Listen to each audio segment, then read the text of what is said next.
This is KRBC, Abilene's local news at 6.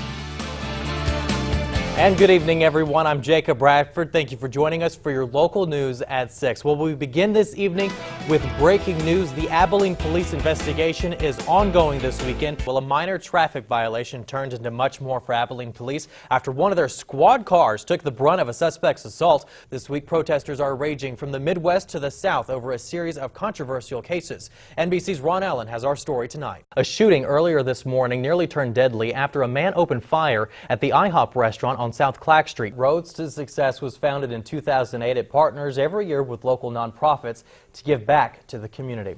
Well, the people of Albany recently, finally time for winter to come around. Yep. Sorry, all you summer lovers. It's time for the winter lovers to crawl out from their cave. We're 60 miles east of the eastern shelf. That shelf is where the Permian Basin begins to dip down into the earth. This afternoon, we're down here in downtown Abilene for the annual City Sidewalks Parade. Now, the parade's going to start at 6:30 and it's going to end over at the Civic Center. Gas prices must be feeling the holiday blues because they won't stop dropping. That's good news for drivers, but bad news for oil companies. Well, firefighters are still hard at work in the rain. It is the last Saturday before Christmas, and retailers are hoping that consumers are feeling very generous as this all-important season comes to an end.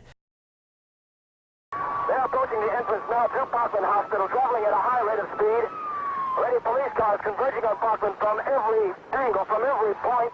This is Jacob Bradford at Parkland Hospital. That afternoon in 1963 was unlike any other. Americans standing outside the emergency room, worried about their leader.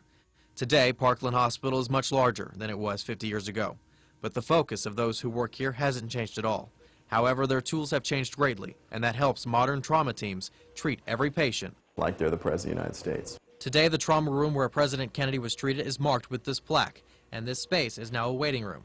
Although 50 years have passed since the traumatic events of that day, the legends of the doctors and nurses who were there to save the President's life still roam the hallways of Parkland Memorial Hospital. Every day that we put on our scrubs and put on our boots and come to work, knowing that we are going to be not only walking in the same halls, but carrying on the legacy of the surgeons who were here on that day. Parkland Hospital has been advised to stand by for a severe gunshot wound. For Dr. Jones and McClellan, those were the calls to action to save the Commander-in-Chief's life 50 years ago. When I was in the cafeteria when they were paging physician stat, and that's when the operator told me that the president had been shot and they were bringing him to the emergency room and they needed physicians. And we went down there, Dr. Perry and I did, and saw him motionless on the table with a small wound in the front of his neck and an undetermined amount of wound in the back of the head. I was standing at the head of the stretcher that he was lying on, and of course blood was pouring from his head, and I had on just a suit like this because I didn't have time to change into surgical scrubs. And so my entire suit was soaked in blood. And as I've often said, that gives you an adrenaline flush and rush, and you just think, and then you immediately say, okay, we've got to do something here. In downtown Dallas, a priest has been ordered. Emergency supplies of blood also being rushed to the hospital. The President of the United States is